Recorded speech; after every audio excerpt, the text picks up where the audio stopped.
Okay, so let's continue to do A2. So I know I'm doing it backward, but who cares?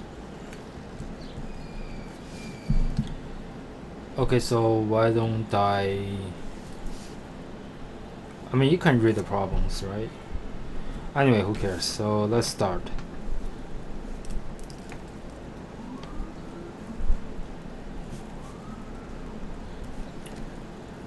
Okay, so let's define Q2. Q2 is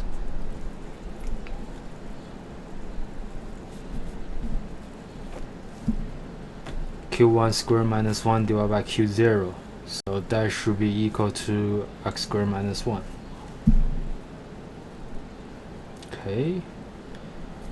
Well, let's write this down again.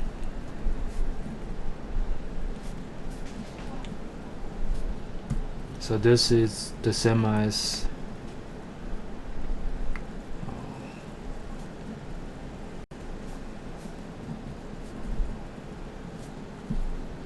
okay, now let's write down Qn minus 1. Doesn't matter, Qn plus 1.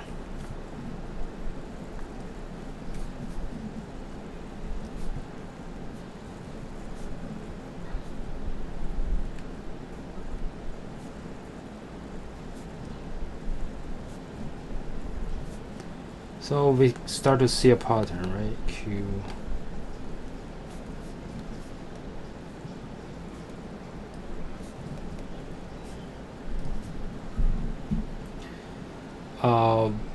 Let's set those two equal.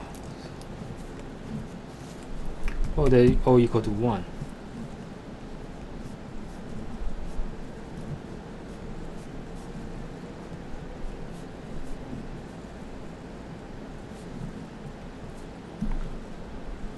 Okay.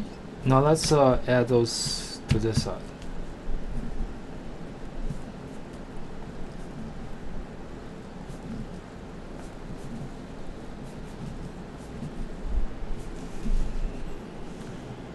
Okay. We have Qn minus 1, so we can factor out Qn minus 1.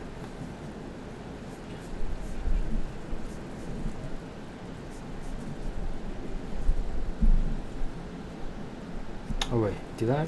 Sorry, that's a plus. So what we did is we set those two equal, and just did some simple algebra. And this is always constant. So now what I'm going to do is I'm going to divide by I'm going to cross divide.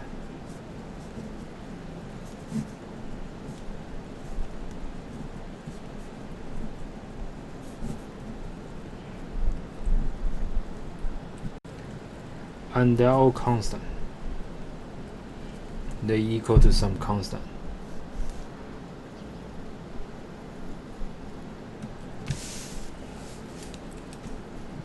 So let's go back to this. So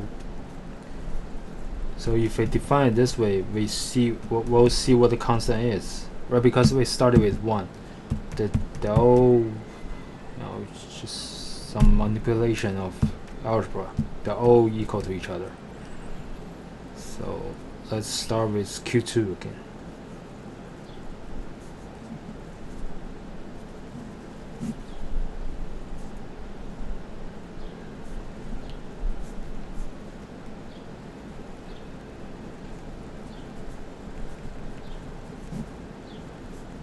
So this is equal to x.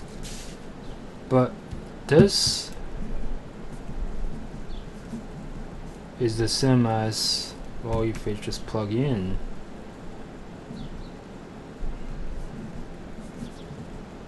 this is the same as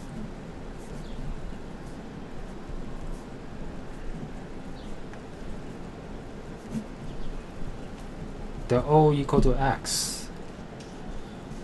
So that means this is always true. So this constant is x.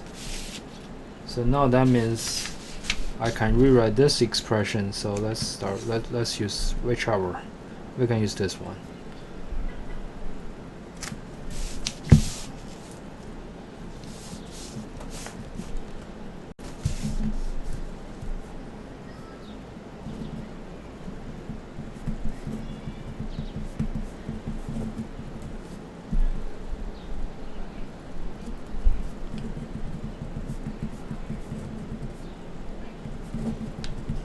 and that's it.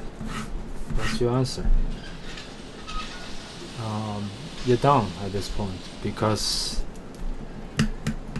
by induction you can say, they all start. I mean, this is, I don't know how to explain, but it's the answer now. Yeah, at this point you're finished. You have, I mean, that's it. What else is there to say? A very interesting note is that you can start as if you, I mean, there's no way you can do the second method without knowing this. So the second method is pretty much the same, but let's I think that's good enough.